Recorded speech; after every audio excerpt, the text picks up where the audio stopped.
भाई साहब copy paste करने में आदिपुरुष वालों को 600 करोड़ लग गए। और इतना ही नहीं, कुछ सीन तो इन्होंने शायद शूट भी नहीं किए, सीधा एडिट करके मूवी के अंदर सेट कर दिए। इन्होंने कोई नहीं छोड़ा, Marvel, DC, game of thrones सबसे कॉपी किया, बिल्कुल छाप दिया। जिसमें से अगर मैं तुम्हें बताऊं तो एक सीन जब आता है जब मूवी के अंदर फाइनल बैटल चल रहा होता है, जिसमें सारे कैरेक्टर्स असेंबल हो रहे होते हैं, वो तो भाई एकदम कॉपी किया हुआ है एक एपिक सीन से, जो कि है मार्वल की द एवेंजर्स। नेक्स्ट सीन वो है जहाँ पे वो रावण मूवी की स्टार्टिंग में ही तपस्या करके ब्रह्मा जी को बुलाता है। उस सीन में रावण का जो लुक है उसे मैं कॉपी तो नहीं कहूंगा, लेकिन हाँ पूरा का पूरा फुल्ली इंस्पायर्ड है गेम ऑफ थ्रोन्स के किट हैरिंगटन से। जिस रावण के बारे में लोग सदियों से सुनते हुए आ रहे हैं, उस रावण को दशहरा पे फूकते हुए आ रहे हैं। आदिपुरुष वालों को फिर भी रावण का लुक इंडिया के अंदर से समझ ही नहीं आया, उन्हें गेम ऑफ थ्रोन्स तक जाना पड़ा। मतलब यार हद है। नेक्स्ट सीन वो है जब श्री राम लंका जाने के लिए समंदर देव से रास्ता मांग रहे होते हैं, पर वो रास्ता नहीं देते। पर जब श्री राम अपना धनुष बाहर निकाल लेते हैं तो समंदर देव प्रकट होते हैं। तो जो समंदर देव का अपीयरेंस होने वाला जो सीन है ना, वो पूरा का पूरा कॉपी है नार्निया 2 से। इससे पहले तुम्हें याद है मूवी की शुरुआत में एक सीन आता है जहाँ पर श्री राम पानी के अंदर ध्यान साधना कर रहे होते हैं। तो जब आदिपुरुष का टीजर आया था तो उसी टाइम से लोग इस सीन को कॉपी बताने लगे थे क्रिस हेम्सवर्थ की मूवी एक्सट्रैक्शन से। वैसे यहाँ देखने में तो काफी ज्यादा सिमिलर लग रहा है इस सीन से, बट मुझे पर्सनली ये वाला सीन सैरा नरसिम्हा रेड्डी मूवी के इस सीन से कॉपी लग रहा है। वैसे कुछ लोगों का कहना ये भी था कि ये सीन एक्वामैन से कॉपी किया है। उसी के जस्ट बाद उस सीन में हवा में उड़ने वाले कुछ राक्षस आते हैं, जिन्हें लोग 2004 में आई हैरी पॉटर के इस सीन से कॉपी बता रहे हैं। मगर जब तुम इस सीन में गौर दोगे तो ये सीन 2022 में आई मार्वल की movie doctor strange multiverse of madness से कॉपी लग रहा है, जिसमें जब डॉक्टर स्ट्रेंज अपना मरा हुआ वेरिएंट जिंदा करता है तो उसमें कुछ ऐसे ही उड़ने वाले घोस्ट आ जाते हैं, जो कि बिल्कुल सेम होते हैं आदिपुरुष के उन राक्षसों से। नेक्स्ट सीन जब है जब लक्ष्मण जी अपना तीर मारते हैं इंद्रजीत द फ्लैश में, तो वो वाला सीन बिल्कुल उठाया हुआ है मार्वल की एज ऑफ अल्ट्रॉन से, जहाँ हॉकाय वर्सेस क्विकसिल्वर हो रहा होता है। इसके अलावा वो मूवी का सबसे कंट्रोवर्शियल डायलॉग वो भी कॉपीड है एक इस्कॉन के गुरु से, जिनका नाम है अमोघ लीला प्रभु। लेकिन अच्छा होता कॉपी किया होता, इन्होंने तो कॉपी किया, मॉडिफाई कर दिया। उन्होंने सिर्फ बोला था कपड़ा किसका रावण का, घी किसका रावण का, आग किसकी रावण की, जली किसकी रावण की। देखो सुनो, अच्छा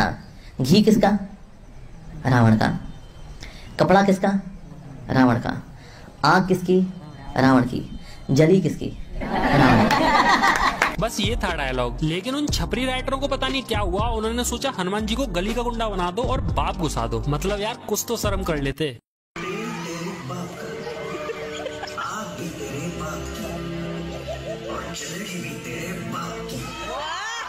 नेक्स्ट है वो चमगादड़, जो कि ना तो पुष्पक विमान है ना ही ड्रैगन है। पता नहीं क्या ही बना दिया बेसउर सा, पर फिर भी कॉपी है गेम ऑफ थ्रोन्स के ड्रैगन से। अबे कॉपी करना था तो अच्छे स्किल पे करते ना, ये क्या माल फूक की कॉपी किया है। अगला वो देखा ही होगा जब रावण एंट्री मारता है, अपने वेपन समन करता है, तो वो भी कॉपी है मार्वल के कैरेक्टर थॉर से। कभी लगता है एवेंजर्स एंड गेम वाला थॉर है और कभी लगता है एवेंजर्स इन्फिनिटी वॉर वाला थॉर है, जिसने वकांडा में एंट्री मारी थी। और हाँ, जब रावण एंट्री मार के अपने वेपन से अटैक कर रहा होता है तो वो भी कॉपी है थॉर मूवी से, जहाँ थॉर के पापा ओडिन की स्टोरी दिखाई जा रही होती है। तो जब ऐसे ही सेम अटैक ओडिन करता है अपने गंगनीर वेपन से जायंट फ्रॉस्ट के ऊपर, या फिर मैं कहूँ ant man and the wasp quantumania movie से, जहाँ पर कैंग सेम ऐसे ही अटैक करता है। इसके बाद अगला कॉपी किया गया है रावण की सेना को, वो भी एक नहीं 2 मूवी से, या मैं कहूँ सीरीज से। कुछ पार्ट कॉपी किए गेम ऑफ थ्रोन्स के नाइट किंग की सेना से, और कुछ पार्ट कॉपी किए गए हॉबिट के विलन एजॉक से। मुझे पर्सनली रावण की सेना एजॉक की कॉपी ज्यादा लग रही थी। अरे ये तो बस सीन ही कॉपी थे। मैं तुम्हें ऑनलाइन मोड से पढ़े हुए इन वीएफएक्स आर्टिस्ट का स्कैम दिखाता हूँ। देखो इस फ्रेम में गौर देना है ना, पहले इस कैरेक्टर को देखो और अब इस दूसरे कैरेक्टर को देखो। अब इस पहले वाले कैरेक्टर का क्लोन तुम्हें इसके और पास दिख जाएगा, और दूसरे वाले कैरेक्टर के क्लोन भी तुम्हें इसके और पास दिख जाएंगे। देख लो भाई, इस काम को करने में 600 करोड़ फूके हैं। कंट्रोल सी दबा के कंट्रोल वी दबाने में 600 करोड़ लग जाते हैं। भाई यार बहुत महंगी पढ़ाई हो गई आजकल की। इसके अलावा प्रवास ने खुद को ही कॉपी कर मारा। स्टार्टिंग में ही जब प्रवास उस पानी से निकलकर उन राक्षसों पे तीर चलाता है तो वो बिल्कुल कॉपी था बाहुबली के इस सीन से। हाँ याद आया, एक और सीन है जहाँ पर प्रवास पेड़ के ऊपर कूद के जा रहा होता है, वो भी बिल्कुल कॉपी है बाहुबली के इस सीन से। मुझे तो लग रहा है इन्हें शूटिंग भी नहीं की है, इधर उधर से सीन उठाए और एडिट कर दिए बस। यार ऐसे थोड़ी ना होता है, क्योंकि एक और सीन है जहाँ पर प्रवास पेड़ के ऊपर चढ़ रहा होता है आदिपुरुष मूवी के अंदर, वो भी बिल्कुल सेम था बाहुबली के इस सीन से। मूवी में हर चीज तो कॉपी थी ही थी, पोस्टर भी कॉपी कर लिया। भाई ये आदिपुरुष वाला भी पोस्टर कॉपी किया हुआ है वानर सेना नाम के स्टूडियो से। उस पोस्टर में पोज से लेके धनुष तक सब कॉपी किया हुआ था। अगला सीन में कॉपी नहीं कहूंगा, पर आदिपुरुष की टीम ने कोई कसर भी नहीं छोड़ी कॉपी करने में। जब हनुमान जी फ्लाई फ्लाई करके सीता माता के पास जा रहे होते हैं पानी के ऊपर से, तो वो पूरा का पूरा सुपरमैन के इस सीन से इंस्पायर्ड है या फिर कहूँ कॉपी है। इस सब के अलावा श्री राम का गेटअप भी उठाया हुआ है। जब तुम श्री राम के कंधे पर ये चीज लगी देखोगे तो ये चीज तुम्हें बिल्कुल कॉपी लगेगी स्पार्टस से। 600 करोड़ में ये क्रिएटिविटी दिखाई है कॉपी पेस्ट की। फिर जब वो रावण निकल के आता है फाइट के, तो वो तो बिल्कुल ऐसा लगता है कि बिल्कुल छाप के एडिट कर दिया हो मार्वल की मूवी थॉर रैग्नारोक से, जहाँ पर वो हेला आ रही होती है तो तुम्हें एसगार्ड और रावण की लंका बिल्कुल सेम दिखेगी। फिर वो सीन जहाँ पर बाली एंट्री लेता है, वो सीन कुछ कुछ इंस्पायर्ड है टेम्पल रन गेम से, और बाकी का बाकी पूरा कॉपी किया हुआ है जंगल बुक से। वही जंगल बुक जिसमें मोगली ने चड्डी पहन के फूल खिलाया था। और हाँ, वो बाली की एंट्री भी आयरन मैन 3 से उठाई हुई है। फिर वो मूवी की वानर सेना, वो तो 2 मूवीज से कॉपी की गई है। एक तो प्लेनेट ऑफ एप्स से जिसमें वानरों का पूरा लुक कॉपी किया गया है, और एक सीन है जो कि पूरा का पूरा एज इट इज उठा के छाप दिया है लेजेंड ऑफ टार्जन से। हाँ, थोड़े से इफेक्ट चेंज किए गए हैं जो कि कोई भी नॉर्मल एडिटर कर लेगा भाई अपने फोन से। नेक्स्ट वो था जब इंद्रजीत हनुमान जी की पूंछ में आग लगा के नीचे फेंक देता है, तो हनुमान जी गिरते गिरते अचानक से फ्लाइट ले जाते हैं, जो कि बिल्कुल उठाया हुआ सीन है एवेंजर्स के आयरन मैन का। जब आयरन मैन एवेंजर्स टावर से गिर रहा होता है तो वो भी बिल्कुल सेम ऐसे ही फ्लाइट लेता है। मूवी में वो था ना मेघनाथ मतलब इंद्रजीत, वो तो इन्होंने फ्लैश और क्विकसिल्वर दोनों ही बना रखा है। उसके एक्शंस क्विकसिल्वर से कॉपी किए गए हैं, तो उसका लुक फ्लैश से कॉपी किया गया है। इन्होंने सब कुछ कॉपी कर लिया, हर एक मूवी से, हर एक सीरीज से। बस एक चीज कॉपी नहीं करी, वो है रामायण की स्टोरी, जो कि बिल्कुल ही बदल के रख दी, बिल्कुल ही खत्म करके रख दी। अगर भाई तुम्हें कुछ कॉपी करना चाहिए थी तो वो थी रामायण। मैं सच बता रहा हूँ भाई, मैंने गौर दिया है हर एक लाइन, हर एक सीन पे, सारा का सारा बिल्कुल अपोजिट किया गया है, और फील होता है कि जान के किया गया है क्या। जैसे श्री राम हमेशा खुश रहे हैं, इन्होंने गुस्से में ही दिखाए थे। सीता माता इतनी सीधी थी, इतनी पवित्र थी कि जिन एक्ट्रेस ने उनका रोल किया था उन्होंने आगे कोई भी ऐसी वैसी मूवीज नहीं की, और हमेशा के लिए एक संस्कारी औरत बन के रही। लेकिन ये कृति सेनन अगले दिन ही बिकनी में घूमेगी और ये सीता बनी है। और डायलॉग्स देखो रावण से कैसे बोलती है, ये कैसा प्रेम है रावण, मुझे कोई ऐसी चीज दो जो कुछ दिन चले। मतलब सीरियसली ये सीता माता की लाइन है, सीरियसली भाई। मैंने कहा ना सब कुछ अपोजिट बनाया गया है। राम सेतु की स्टोरी बिल्कुल बदल के रख दी, पुष्पक विमान की स्टोरी अलग कर दी। सबसे बुरा वो माता सबरी वाला लगा, वो कितने दिल को छू जाने वाली स्टोरी थी, इन्होंने उसको भी बदल के रख दिया। भाई इतने चेंजेस तो जब ही किए जाते हैं जब आपका मकसद कुछ और ही हो। रिसर्च करके स्क्रिप्ट लिखने में काफी समय लगा है, फिर उसको रिकॉर्ड किया, उसका थंबनेल बनाया, फिर फाइनली मोबाइल पर वीडियो को एडिट करके फिनिश किया। तो लाइक करना मत भूलना, और कमेंट में जरूर बताना कि आदिपुरुष के मेकर्स ने ये सब जानबूझ के किए इतने चेंजेस, या फिर उनसे गलती हुई है। ऐसी थ्योरीज और हिडन डिटेल्स पर वीडियो देखने के लिए इस चैनल को सब्सक्राइब कर लेना। तब तक के लिए मिलते हैं अगली किसी वीडियो में। Tata bye bye.